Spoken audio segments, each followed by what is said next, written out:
آج کے درس حدیث میں تعلق باللہ کے حوالے سے ہم محبت الہی کو بیان کریں گے۔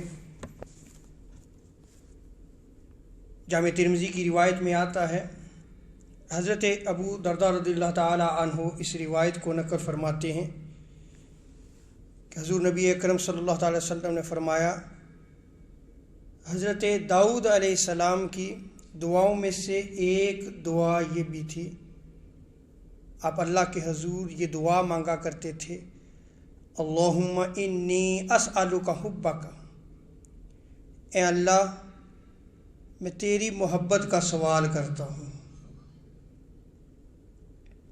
وحب من یحبک،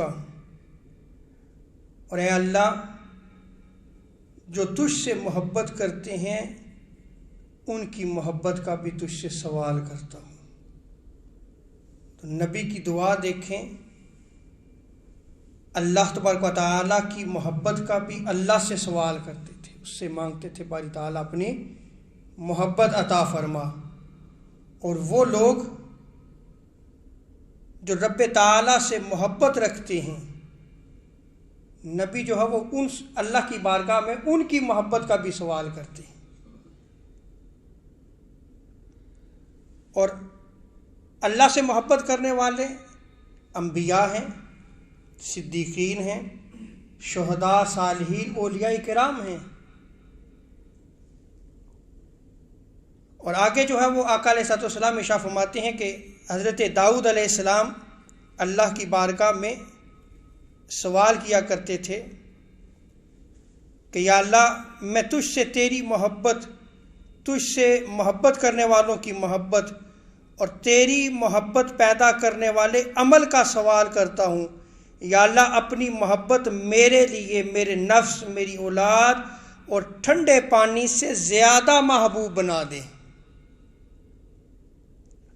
اور آگے آقا علیہ الصلوۃ والسلام حضرت داؤد علیہ السلام کا تذکرہ کرتے ہوئے آپ فرمایا کرتے کہ حضرت داؤد علیہ السلام اپنے دور میں سب سے زیادہ عبادت گزار انسان تھے، سب سے زیادہ عبادت کرنے والے انسان تھے۔ بخاری مسلم کی متفق علیہ روایت میں آتا ہے، ام المؤمنین حضرت عائشہ صدیقہ رضی اللہ تعالی عنہ بیان فرماتی ہیں کہ آقا علیہ الصلوۃ والسلام نے ایک آدمی کو اپنے فوجی دستے کا امیر بنا کر بھیجا، آرمی کا امیر بنا کر بھیجا۔ تو جب بھی وہ اپنے ساتھیوں کو نماز پڑھاتے تو نماز پڑھاتے ہوئے اپنی نماز میں جو قرات کرتے وہ سورہ اخلاص پر ختم کرتے۔ جب وہ فوجی دستہ واپس آیا، لوگ واپس آئے تو حضور کی بارگاہ میں حاضر ہوئے اور عرض کی، یا رسول اللہ آپ نے جس شخص کو امیر مقرر کیا تھا وہ ہر نماز میں سورہ اخلاص پہ ہی اختتام کرتا، سورہ اخلاص پڑھتا تھا۔ آقا علیہ الصلوۃ والسلام نے فرمایا، جاؤ اس سے پوچھو کہ وہ ایسا کیوں کرتا ہے۔ صحابہ کرام اس شخص کے پاس گئے، پوچھا کہ تم ایسا کیوں کرتے ہو؟ اس نے جواب دیا کہ سورہ اخلاص یعنی قل هو اللہ احد اللہ الصمد لم یلد ولم یولد ولم یکن لہ کفوا احد، میں اس کو اس لیے پسند کرتا ہوں کہ اس میں خدائے رحمان کی صفت بیان کی گئی ہے، اور میں اس کو پڑھنا اس لیے پسند کرتا ہوں۔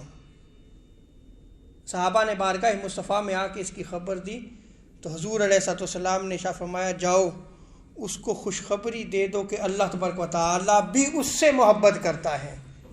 گویا جو شخص اللہ کی صفات سے محبت کرتا ہے اللہ اسے بھی اپنا محبوب بنا لیتا ہے۔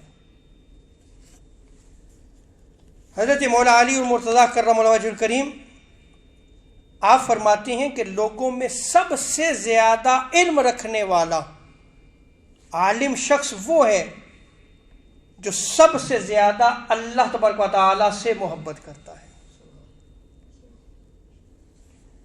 یعنی عارف باللہ وہ ہوگا، معرفت الہی اسے ہوگی جو عالم ہوگا، جتنا علم ہوگا اتنا جو ہے اسے معرفت الہی کی دولت نصیب ہوگی. بغیر علم خدا نہیں ملتا، بغیر علم بندہ عارف باللہ نہیں ہو سکتا، اور بغیر علم معرفت الہی حاصل نہیں ہو سکتی. آپ کا قول دیکھیے کہ لوگوں میں سب سے زیادہ علم رکھنے والا وہ شخص ہے جو سب سے زیادہ اللہ سے محبت کرتا ہے. تو جب وہ علم رکھتا ہے تو پھر سب سے زیادہ اس کی محبت کا مرکز و محور اللہ تبارک و تعالیٰ کی ذات ہوگی. اور آگے حضرت مولا علی المرتضیٰ فرماتے ہیں اور لا الہ الا اللہ کہنے والوں یعنی اہل توحید مسلمانوں کلمہ گو کی تعظیم کرتا ہے.